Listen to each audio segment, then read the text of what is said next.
Véritable success story de la radio Espace Guinée, les Grandes Gueules, détentrices des meilleurs scores radio en Guinée, de la meilleure émission talk show, a donné le créneau horaire du départ au bureau et du retour à la maison, récoltant depuis des années consécutives le titre d'émission la plus écoutée en Guinée, toutes catégories confondues. Un grand total de plus de 5 millions d'auditeurs ont été fidèles au talk show Les GG, diffusé jour après jour sur toutes les stations du réseau Adafo Média de 9h à 10h30, un exploit qui restera longtemps dans les annales de la bande FM en Guinée. Vous retrouvez donc la rediffusion de cette émission tous les soirs à 18h sur Sud FM 99.4 désormais. Merci de votre fidélité. Vous nous regardez à la télévision à Kinshasa, mais aussi à Brazzaville sur les deux rives du fleuve Congo. Merci de votre fidélité. Dans un instant, Dr Dansakouma par téléphone finalement qui va donc se prononcer sur les élections communales qui sont prévues pour se tenir dans 48 heures dans notre pays. Et également à propos de ces communales, Hamidou Sow, lui, il nous vient de la diaspora, il est vice-président du mouvement Osons pour la Guinée, un mouvement qui va faire ses observations et qui pose une série de problématiques. On essaie de comprendre ce matin avec M. Hamidou Sow qui va nous rejoindre d'un moment à l'autre dans ce studio. Dans la deuxième partie, cette dame, artiste à la base, Sayon Bamba, n'est pas à mesure de voyager avec son équipe à laquelle l'ambassade de France refuse donc le visa. Elle sera dans notre studio dans la deuxième partie de cette émission. À venir également Camille Zayat, ex-sociétaire du Sili National. Il viendra nous parler donc de ce projet de tournoi de détection des talents jeunes qu'il porte avec un autre donc sociétaire du Sili National, en l'occurrence Pascal Fenduno. Comment tout cela se présente et quels sont les résultats attendus à l'issue de ce tournoi. Camille Zayat qui va donc nous détailler tout ceci dans la deuxième partie de cette émission. Avant de continuer, quelques réactions très rapidement. Bonjour les GG, savez-vous que nous les enseignants, on s'en fout de l'Umbemba et de Sissabané car on a 9000 francs comme prime de logement, on a faim, vive Souma Aboubakar. Antoine, vous nous apprenez du nouveau aux travaux publics, une nouvelle magouille en perspective. Grosse magouille, on le rappelait tantôt dans cette émission récemment avec Moussa Moïse Silla. On l'a dit tantôt qu'il y avait de la magouille orchestrée sur l'axe d'Abola Kouroussa et que les règles édictées par la BI n'étaient pas respectées par les travaux en cours. Et donc, aujourd'hui, on apprend que nos bailleurs de fonds demandent à ce que les documents ou encore les documents soient expédiés du côté par DHL afin que celle-ci s'assure que les règles ont été respectées en la matière pour le dépouillement lors de cet appel d'offres. Et donc, il y a plus de 200... Donc, vous parlez de l'appel d'offres sur les deux lots de Dabola Kouroussa. Dabola Kouroussa. Et donc, les bailleurs demandent à ce que... Le bailleur de fonds, c'est la BID.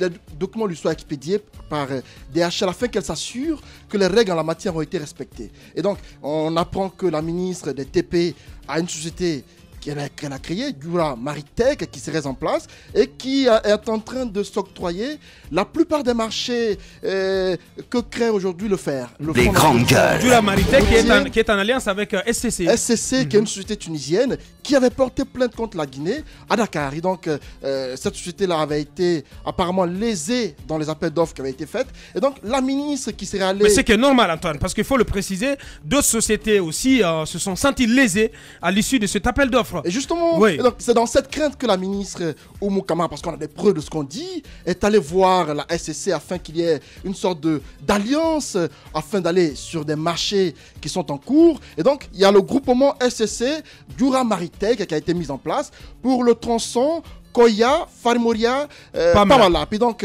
aujourd'hui, c'est une autre magouille qui est en cours, malgré la mise en garde de la BID qui a demandé à voir les documents d'appel d'offres afin de s'assurer que les règles ont été respectées en la matière. Et donc, aujourd'hui, si l'axe Koya, Farmoria, Pamalap qui est en cours... Donc, ce qui se passe, ce qui se dessine, c'est que son entreprise risque de rafler Koya, Farmoria, encore Pamalap. Une fois, c'est la crainte qui est en train de se faire, puisque déjà, Dura Maritech... ce nom est en train de rafler la plupart des marchés qui sont en cours. Aujourd'hui, le FER, par rapport aux entretiens de nos routes, octroie des marchés et comme par hasard, c'est l'entreprise Dura Maritech qui sort de nulle part qui s'octroie la plupart de ces marchés-là. On se demande bien pourquoi, comment se fait-il qu'une société qui n'a aucune expérience en la matière, qui n'est pas connue des Guinéens, réussit à bénéficier d'autant de marchés dans le pays. Et donc c'est dans nos enquêtes qu'on s'aperçoit que la société Duramaritech, qui est nouvelle sur le terrain, est très proche de la ministre. Et donc, ce groupement ou encore l'association SCC Duramaritech qui est en passe de s'octroyer le tronçon Koya, Farmoria, Pamalap. Et donc, aujourd'hui, la crête est là. Et donc, ne soyez pas surpris que les jours à venir, qu'il y ait une sorte de soulèvement de certaines entreprises qui sont lésées dans la façon de faire du ministère des TP. Bien, Mohamed, un mot à rajouter? Je suis un peu confus parce que j'entends parler du fer, donc le fonds d'entretien routier. Or, le tronçon Koya Farmoria Pamalap n'est pas une. C'est pas la même chose. Non, mais justement, non, c'est que le nom du fer est revenu plusieurs fois. Or, c'est par rapport à l'entretien des routes. Justement. Maintenant, le problème est que vous parlez d'un tronçon. En fait, il y a plusieurs informations. Koya Farmoria, ça, c'est plutôt une route à reconstruire. C'est une reconstruction. Voilà, sur c'est le financement de la Banque africaine. Ça n'a rien à voir avec le fer. Pas de la BID, de la Banque africaine de développement. Voilà, donc ça n'a rien à voir avec le fer. La suite. Véritable success story de la radio Espace Guinée, les grandes gueules, détentrices des meilleurs scores radio en Guinée de la meilleure émission talk show, a donné le créneau horaire du départ au bureau et du retour à la maison, récoltant depuis des années consécutives le titre d'émission la plus écoutée en Guinée, toutes catégories confondues. Un grand total de plus de 5 millions d'auditeurs ont été fidèles au talk show Les GG, diffusé jour après jour sur toutes les stations du réseau Adafo Média de 9h à 10h30, un exploit qui restera longtemps dans les annales de la bande FM en Guinée. La Guinée a 48 heures des élections communales qu'elle n'a pas organisées depuis maintenant 13 ans. Plus de 5 millions de citoyens attendus dans les urnes donc ce dimanche pour désigner de nouveaux conseils communaux dans 342 communes urbaines et rurales de notre pays. Près de 30 000 personnes figurant sur un milieu de listes de candidatures présentées par des formations politiques et des personnalités indépendantes vont donc à l'assaut de ces communes. Pour en parler, Dr Dansa Kourouma, président du CNOX, dans un instant par téléphone, et avec nous dans ce studio, M. Hamidou Sow. Lui, il nous vient de la diaspora. Il va intervenir au compte de ce mouvement Osons pour la Guinée, un mouvement donc qui va faire ses observations et qui pose une série de problématiques. Il nous dit, Antoine, mouvement politique donc qui est l'œuvre d'un groupe de jeunes de la diaspora qui entend désormais s'impliquer pour changer la donne en Guinée. On essaie de comprendre ce matin avec un de ses représentants, M. Hamidou Sow, qui est avec nous dans ce studio. Bonjour, M. Sow. Bonjour monsieur. Bienvenue dans cette émission. Merci. Alors dites-nous pour commencer, qu'est-ce qui a motivé la mise en place de Osons pour la Guinée? D'abord, le mouvement Osons pour la Guinée, c'est un mouvement de jeunes, pas seulement des jeunes de la diaspora, des jeunes aussi qui sont dans ce pays. Après plusieurs observations, on a vu que les jeunes de ce pays sont marginalisés, c'est-à-dire dans la politique, ils ne sont que des observateurs. Et c'est à l'approche des élections qu'on vient les voir pour les utiliser. Ensuite, il n'y a plus de suite. On s'est dit maintenant qu'il faut mettre fin à cela, il faut que nous soyons acteurs, il faut redonner la parole aux jeunes pour qu'ils puissent s'impliquer dans l'appareil étatique de ce pays. Parce que si nous remontons un peu dans l'histoire, en Guinée, la jeunesse a toujours été un élément déterminant pour tout développement. Si on revient un peu en arrière, la Première République, vous savez que c'est des jeunes d'une trentaine d'années qui ont donné l'indépendance à ce pays et conduit ce pays jusqu'à ce qu'il y ait la Deuxième République et ainsi de suite. Mais même pas ça. Venons un peu en arrière, si nous prenons tous nos grands empereurs de l'Allemagne, Messa Moriture, c'est quelqu'un qui a commencé à faire de la politique depuis qu'il était au service du roi qui avait capturé sa maman. Donc si nous prenons aussi Boubacar Biro, c'est quelqu'un qui a pris le pouvoir jeune. Donc la jeunesse, c'est quelque chose de déterminant dans notre pays. Donc votre cœur de cible, le cœur de cible de votre mouvement, c'est la jeunesse. Oui, c'est la jeunesse. Alors comment est-ce que vous comptez donc vous impliquer dans le cadre de ces élections communales pour amener les jeunes à faire un vote utile? D'abord, nous apportons quelque chose de nouveau en Guinée. Les mouvements, comme vous le savez, les mouvements politiques n'existent pas en quelque sorte. C'est-à-dire c'est quelque chose de nouveau. Il faut l'adapter au contexte du pays. Il faut l'adapter à la culture politique. Approchez le micro, s'il vous plaît. Il faut l'adapter à la culture politique de notre pays. Parce que nous avons deux bords politiques dans ce pays. C'est la mouvance et l'opposition. Donc il n'y a pas d'autre alternative. Nous proposons quelque chose de nouveau. D'abord, nous comptons soutenir certains candidats. Nous avons deux candidats. C'est-à-dire nous avons la candidate indépendante de Kaloum, qui est Aminata Touré, que nous soutenons. Nous avons un autre candidat à Matam que nous soutenons. Ensuite, nous voulons aussi appeler les jeunes à mettre fin à ce qu'ils font souvent, c'est-à-dire sortir dans la rue, jeter des cailloux, brûler des pneus. Donc ce n'est pas la solution. La solution, c'est de troquer ces cailloux et les pneus avec l'isoloir, avec les urnes. Donc je pense que c'est plus important. Allez-y, Bafi. La Guinée, c'est pas seulement celle-là qui jette les cailloux du côté de Bambé, Tokoza ou autre, ou quand il y a manifestation sur l'autoroute ici. Il y a cette jeunesse aussi qui est dans l'entrepreneuriat, qui est dans l'innovation. Est-ce que vous les avez également approchés? Et puis, c'est aujourd'hui, on vous écoute, c'est à quelques jours des élections. Qu'est-ce qui a été fait en amont pour que vous estimez aujourd'hui être à mesure d'apporter quelque chose? D'abord, on ne s'adresse pas seulement à cette jeunesse qui jette des cailloux et qui brûle des pneus, on s'adresse à la jeunesse en général, mais particulièrement à cette jeunesse qui est perdue, qui n'a plus de repères. Donc, on veut les approcher pour sensibiliser, pour voir comment, ensemble, nous pouvons mettre fin à cela, c'est-à-dire quitter de la rue aux urnes, parce que nous, notre objectif, c'est les urnes, c'est la démocratie, ça s'appelle la démocratie, c'est les urnes. Maintenant, au niveau de ce qui a été fait, moi, je reviens d'une tournée internationale. Actuellement, j'étais en Belgique, j'ai été reçu par la ministre Céline Frémaux du logement en Belgique en quête de reconnaissance internationale. On a parlé de beaucoup de thématiques dans lesquelles nous allons collaborer ensemble pour voir comment améliorer certaines choses ici. Ensuite, j'étais en France dans le cadre de l'implantation du mouvement. On a eu un rendez-vous avec, on a pris un rendez-vous avec les députés de la France Insoumise. Vous savez que c'est la nouvelle donne. Ce n'est que des jeunes députés que ce mouvement a présenté aux élections. On devait se voir avec Obono, mais elle nous a fait part qu'elle avait un autre calendrier, donc, mais on a laissé notre requête à l'assistante parlementaire, à son assistant parlementaire. Donc, je reviens d'une mission d'implantation. En Europe, on a implanté le mouvement. En France, surtout, les équipes d'implantation ont fait un travail extraordinaire. En Belgique aussi, la même chose. En Suisse aussi, on a fait la même chose. Mais pas seulement là. L'objectif, c'est la Guinée. La diaspora, c'est une autre partie. Donc, il y a des jeunes qui sont là aujourd'hui, qui sont en train d'implanter ce mouvement, pour que nous puissions avoir un poids pour peser dans les élections. Parce que nous voulons faire sauter cette barrière de, je redis, mouvance et opposition. Il faut qu'il y ait une autre alternative. Vous voulez mettre fin donc à cette bipolarisation de la vie politique, de la vie politique en Guinée. De l'autre côté, donc par téléphone, nous avons Dr Dansa Kourouma, président du CNOX. Il est en direct. Les grandes gueules. Jacques. Allez-y, Jacques. Bonjour, docteur. Bonjour, Jacques. Alors, nous voulons donc savoir, nous sommes à moins de 48 heures des élections. Le CNOSC a certainement envie de superviser ces élections. Qu'est-ce qui est mis en place par votre structure en réalité pour que nous ayons une élection apaisée, mais surtout transparente? Merci beaucoup, Jacques, et merci au GG. En fait, l'élection, ce n'est pas le jour du scrutin qui est déterminant. C'est le processus. C'est-à-dire que les phases d'avant sont parfois plus pertinentes même que le jour du scrutin. Donc c'est pourquoi, pour avoir une observation responsable, on doit observer la phase préélectorale. Et le CNOX a monitoré, n'est-ce pas, la phase préélectorale, notamment la période de distribution des cartes d'électeurs et la soumission des candidatures, mais également la campagne électorale. Donc demain, pour parler de la phase préélectorale, nous allons organiser pour la première fois une caravane pour la paix qui va mobiliser tous les candidats à ce scrutin communal dans la ville de Conakry.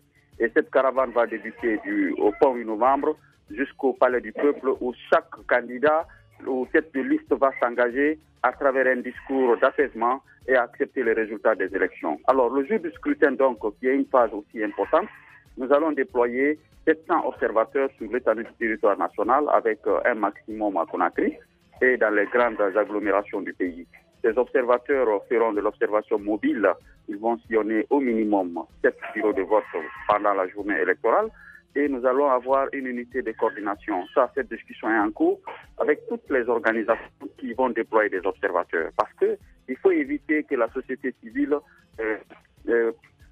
montre, n'est-ce pas, de dissonance dans le discours. Il faut que l'unité de coordination soit opérationnelle dès ce soir pour que le jour du scrutin connaisse une situation room électorale qui permettra de coordonner l'ensemble des observateurs qui ont été déployés par la société civile et ce, sur toutes les étendues du territoire national. Il s'agit de constater les anomalies, les cas de fraude pour les éviter et aider la commission électorale à avoir une lecture cohérente, n'est-ce pas, du déroulement des opérations électorales le dimanche 4 février 2018.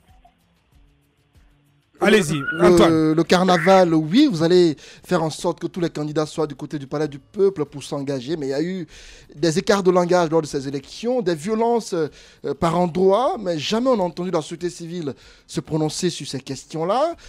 Comment voulez-vous qu'on vous croie lorsqu'il y a eu des situations qui se sont passées sous vos yeux et que vous n'avez pas réagi? J'aime bien les propos de mon cher ami, frère Antoine. S'il y a des écarts de langage, d'abord, c'est de la responsabilité des candidats, n'est-ce pas, de respecter un certain nombre de règles de conduite de la campagne électorale. Et la deuxième chose, on ne peut pas réagir à tous les écarts de langage, sinon il y aura autant de déclarations que d'écarts de langage. Mais par contre, on a pris position formellement par rapport à l'apaisement de ces élections. Et ça, nous avons observé que dans beaucoup d'endroits, les conseils préfectoraux de la société civile ont joué un rôle de médiation pour temporiser, n'est-ce pas, les cas probables d'affrontement entre les candidats. Tous les ajustements ne se font pas par déclaration.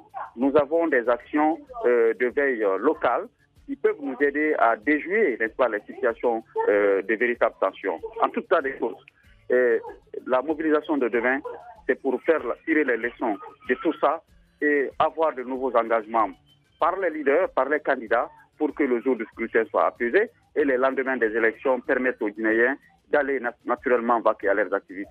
Je suis d'accord avec vous, monsieur Antoine, et vous ne pouvez pas nous entendre sur tous les sujets d'intérêt national, c'est réel, parce qu'on était préoccupé par naturellement l'observation de la distribution des cartes d'électeurs, qui est une étape déterminante.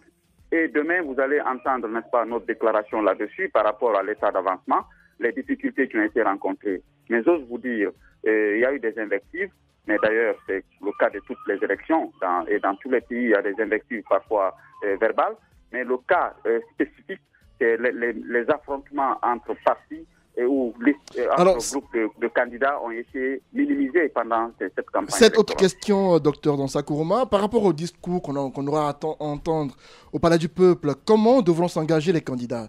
Qu'est-ce qu'ils doivent dire au peuple? Qu'est-ce qu'ils doivent faire afin que ces élections, qu'on appelle la période post-électorale, soit apaisée? Le message est très simple. Nous sommes tous des Guinéens. Nous sommes tous les citoyens de la même commune, donc nous appartenons tous à une communauté d'intérêt, donc à une collectivité territoriale bien définie. Alors, notre action doit s'inscrire dans le cadre de l'apaisement parce que la commune nous appartient tous. Si la commune est pacifique, son développement est possible. Et moi, représentant, n'est-ce pas, de la liste électorale conduite naturellement par Antoine Kourouma, je m'engage à faire tout ce qui est à mon pouvoir pour que le scrutin du dimanche se passe dans l'apaisement et nous nous engageons à respecter les résultats issus des urnes, à défaut, saisir les voies de recours en la matière. Alors, la Guinée a besoin de paix et sans paix, le développement devient hypothétique. Donc, chacun le dira dans son langage et chacun le dira dans la langue qu'il souhaite. L'essentiel est que le message soit entendu. L'essentiel est que les candidats main dans la main. Et cette activité n'est pas une innovation du CNOX. C'est l'engagement de tous les candidats à travers leurs têtes de liste qui ont accepté de souscrire, n'est-ce pas, à cette démarche. Et cette démarche qui est une nouveauté dans notre pays. Alors, ce n'est pas seulement le discours. Les candidats vont marcher la main dans la main en parcourant cette distance et ça va déclencher la situation. C'est notre souhait. Et bien. Nous souhaitons...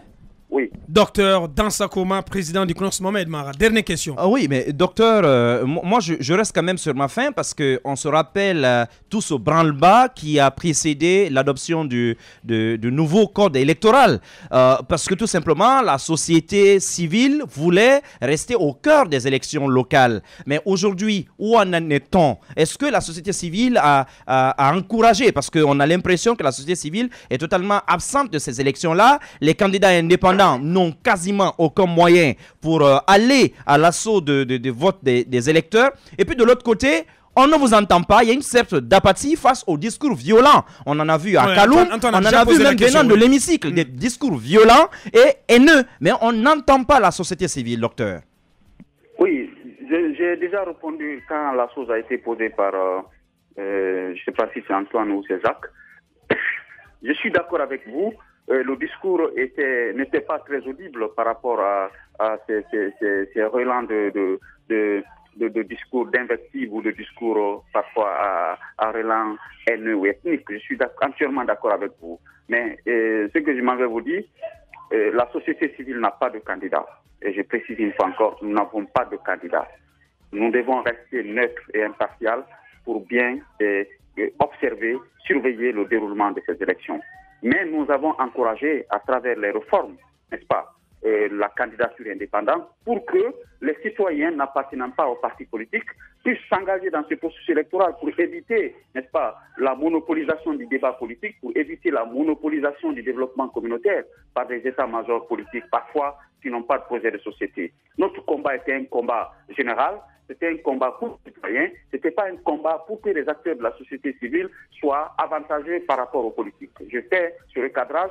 Nous ne pouvons pas soutenir des candidats ouvertement dans ces élections. Nous encourageons à ce que l'espace public soit ouvert pour que le citoyen qui n'appartient pas à un parti politique sa voix compte pour qu'il ait la possibilité de gagner un mandat pour le développement de sa commune parce que c'est des élections de proximité. Docteur Dansa Kourma, oui. Pour en terminer, docteur. Le combat n'est pas du tout aisé parce que vous savez, nous avons un bouclier politicien qui est très fort dans ce pays-là. Nous avons la communautarisation du débat politique qui sont des boucliers qui ne favorisent pas l'expression citoyenne. Mais ce n'est que partie remise.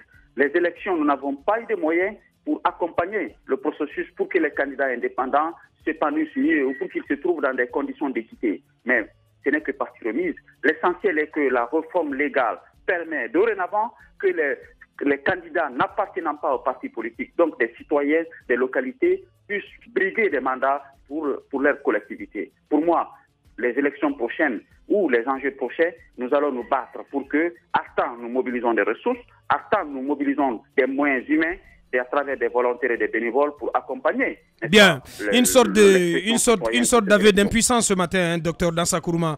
Est-ce que vous l'envoyez tout aux prochaines échéances électorales, aux prochains enjeux? Bien, on va suivre tout ça à l'avenir, docteur Dansa Kourma, sur les élections communales du dimanche. Merci d'avoir répondu à nos questions. Pour clore, avant donc d'aller à la pause, on revient à notre invité Hamidou Sow. Très rapidement, dernière question pour notre invité Antoine. On vous voit également très actif sur les réseaux sociaux, avec récemment les révélations sur la villa ou encore un appartement qui appartiendrait à Malik Sankan du côté de la France. Alors dites-nous, c'est quoi la corrélation entre ces révélations faites sur Facebook et votre combat sur le terrain? Comme c'est un mouvement qui vise les jeunes, on s'est dit que les réseaux sociaux aujourd'hui, les jeunes les utilisent de plus. Donc c'est un moyen de communication très, très efficace pour pouvoir s'adresser à cette couche de la population. Maintenant, en France, il y a eu des révélations par nos camarades qui ont mis une villa qui appartient qui appartiendrait à Malik Sankan. Il faut en avoir toutes les preuves. Oui, il faut en avoir toutes les preuves. Donc il y a eu ces genres de révélations. Donc il y a une ONG en France qui s'occupe un peu des biens mal acquis des responsables africains et surtout guinéens. Donc ils ont dit qu'ils ont eu cette info par le biais de l'Union européenne, d'une liste qui était fichée. Des gens étaient fichés, donc il y avait des biens. Ils ont pris cela là, ils ont mis ça sur les réseaux sociaux.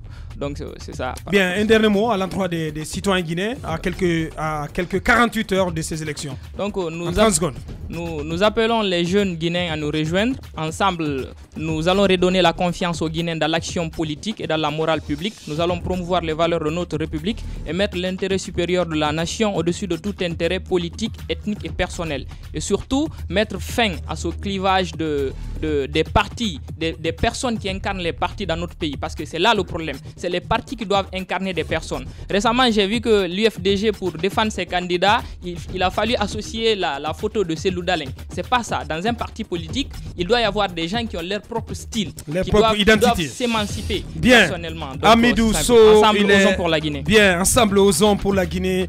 Une très belle ambition portée par un groupe de jeunes de la diaspora et d'ici. Nous avons reçu pour vous ce matin plutôt, son vice-président chargé des relations extérieures, M. Hamidou Sow.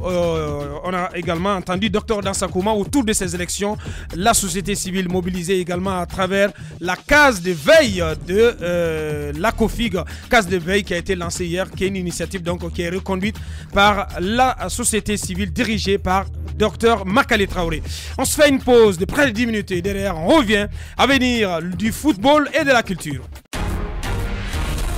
Véritable success story de la radio Espace Guinée, les grandes gueules, détentrices des meilleurs scores radio en Guinée de la meilleure émission talk show, a donné le créneau horaire du départ au bureau et du retour à la maison, récoltant depuis des années consécutives le titre d'émission la plus écoutée en Guinée, toutes catégories confondues. Un grand total de plus de 5 millions d'auditeurs ont été fidèles au talk show Les GG, diffusé jour après jour sur toutes les stations du réseau Adafo Média de 9h à 10h30, un exploit qui restera longtemps dans les annales de la bande FM en Guinée.